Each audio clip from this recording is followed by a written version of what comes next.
नामक गांव में भीखू अपनी पत्नी सुंदरी के साथ रहता था। दोनों पति पत्नी मिलकर खेती और पशुपालन का काम करते थे। भीखू सीधा साधा व्यक्ति था। वो अपने बैल लेकर खेत पर जाने के लिए तैयार हुआ, लेकिन तभी उसकी पत्नी सुंदरी ने रोका। आप आज भी खेत पर जा रहे हो? हाँ, आज खेत पर बहुत काम है। पर तुम ऐसे क्यों टोक रही हो? पड़ोस के गांव में आज पशुओं का मेला लगा है, आपको वहाँ जाना था ना? आप बोल रहे थे कि एक बैलों की जोड़ी और लेनी है। अरे हाँ, मैं तो भूल ही गया था। मुझे बैलों की नई जोड़ी लेनी है। मेरी सुंदरी, तुम याद न दिलाओ तो आधे काम मैं भूल ही जाऊँ। हाँ तो आप देर मत करिए, चले जाइए, मैं यहाँ का सारा काम संभाल लूंगी। हाँ ठीक है, मैं अभी जाता हूँ। भीखू पड़ोस के गांव में मेले में गया। उसने 2 बैलों की एक सुंदर जोड़ी खरीदी। भीखू को बाजार में शाम हो गई। भीखू बैलों को लेकर अपने गांव धौलपुर की तरफ चलने लगा। तभी रास्ते में उसे 2 व्यक्ति बिल्ला और कालिया मिले। वाह वाह, बहुत अच्छे। जी मैं कुछ समझा नहीं। तुम ये बैलों की जोड़ी बहुत खूबसूरत लाए हो। बैलों को देखकर लगता है काफी महंगे लाए हो। हाँ, काफी समझदार लगते हो। नहीं, बैल ज्यादा महंगे खरीद लिए हैं, इसलिए समझदार नहीं है। भैया, मुझे अपने घर जाना है, मुझे देर हो रही है। रास्ता छोड़ो मेरा। अरे भैया, तुम तो बुरा मान गए हो, हैं?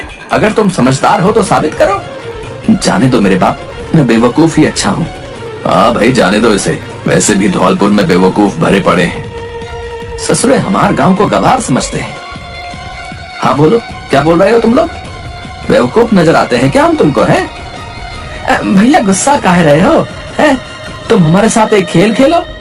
अगर जीते तो हम तुम्हें समझदार मान लेंगे और पैसे भी देंगे, और अगर तुम हारे तो तुम हमें एक बैल देकर जाओगे। मैं समझदार ही हूँ, मैं खेल में जीत जाऊंगा, समझे? ठीक है, फिर देखते हैं। बिल्ला ने 2 पर्चियों पर कुछ लिखा और दोनों पर्चियों को अपने हाथों में पकड़ लिया। उधर भीखू भी जोश जोश में ठगों की बातों में आ गया। तुमको अब इसमें से एक पर्ची चुननी है। एक में हम दोनों की हार लिखी हुई है और दूसरी में तुम्हारी हार लिखी है, ठीक है? थोड़ा सा मुश्किल है, लेकिन भाग्य पर विश्वास कर सकता हूँ। जय नंगलू बाबा की, सही पर्ची पे हाथ जाए। भीखू ने एक पर्ची चुनी और जब उसे खोला तो उसके होश उड़ गए, क्योंकि उस पर लिखा था, मैं अपना एक बैल हार गया। आई, क्या हुई गवा? मैं तो गया काम से। पढ़ो पढ़ो, पर्ची में क्या निकला है? जी मैं हार गया।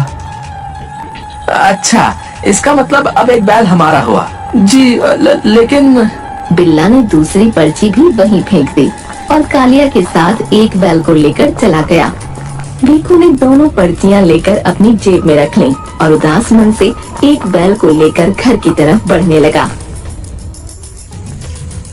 थोड़ा सा आगे चलकर भीखू को 2 व्यक्ति गोपी और जग्गू मिले।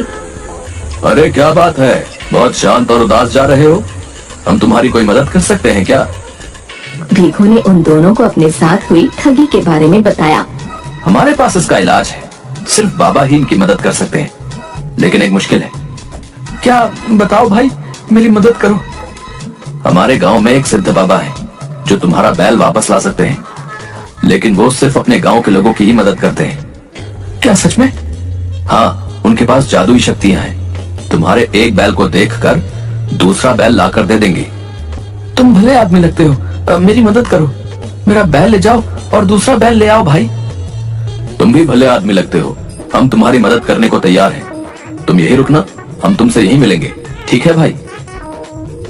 भीखू ने अपना बैल दे दिया, जिसके बाद गोपी और जग्गू बैल लेकर चले गए और सुबह तक भी नहीं आए। बिल्ला, कालिया, गोपी और जग्गू चारों ठग सगे भाई थे। भीखू ने बहुत इंतजार किया और फिर वो सुबह अपने घर चला गया। उसे अकेले आया देखकर उसकी पत्नी सुंदरी ने पूछा, क्या हुआ, आप खाली हाथ आए हैं? हाँ, वो मैं... क्या हुआ, आप क्या छुपा रहे हैं? वो मैं बैल लाया था, लेकिन... भीखू ने सुंदरी को सारी बात बताई।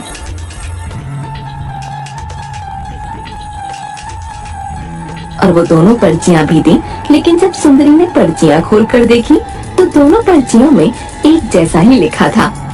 सुंदरी को सब समझ आ गया। हाँ, वो चारों ठग थे, उन्होंने आपको लूट लिया है। अब क्या कर सकते हैं? मेरे पास एक उपाय है। सुंदरी ने भीखू को एक उपाय बताया। हाँ, ये ठीक है, मैं कल ऐसा ही करूँगा। अगले दिन भीखू ने चूड़ी बेचने वाले मनिहार का भेष बनाया और आसपास के गांवों में उन ठगों को ढूंढने निकला। भीखू को सुबह से दोपहर हो गई। तभी घर के बाहर उसे बैल बंधे हुए दिखे।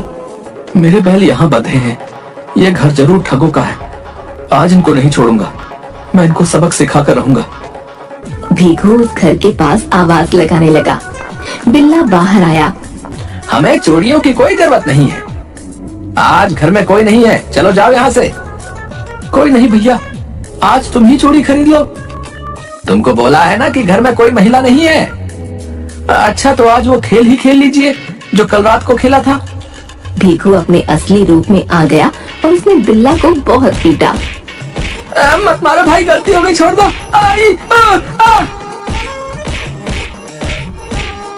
बिल्ला अपनी टांगों से चल नहीं पा रहा था। भीखू ने मौके का फायदा उठाया और अपने बैल लेकर चला गया। बिल्ला के तीनों छोटे भाई कालिया, गोपी और जग्गू शाम को घर आए।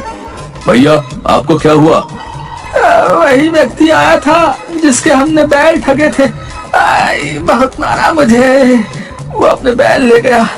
अब तुम जल्दी से जाकर वैद्य जी को बुला लाओ, नहीं तो मैं तो गया। आप फिक्र ना करें भैया, ठीक है, हम अभी जा रहे हैं। तीनों ठग भाई वैद्य जी को लेने चले गए, लेकिन गांव के चौराहे पर ही उन्हें वैद्य जी मिल गए। कहाँ भागे जा रहे हो? जल्दी में प्रतीत होते हो। अरे, हम किसी वैद्य को ढूंढ रहे हैं, हमारे भाई की पिटाई हुई है, उनकी हालत बहुत पतली है, मेरा मतलब खराब है। अरे राम राम, किसने पिटाई की तुम्हारे भाई की है, बताओ जरा। हम हैं वैद्य, हम ठीक करेंगे आपके भाई को। अरे वैद्य जी, जल्दी चलिए। हाँ हाँ, चलो भाई, अभी तुम्हारे भाई की तकलीफ बढ़ाते हैं। अरे क्या बोला आपने, जरा दोबारा बोलना। बेटा, मैंने कहा अभी तुम्हारे भाई की तकलीफ भगाते हैं। वैद्य जो ठहरे हम, हमारा काम तकलीफ भगाने का ही तो है। ठीक है, जल्दी चलो अब। तीनों भाई वैद्य जी को घर ले आए।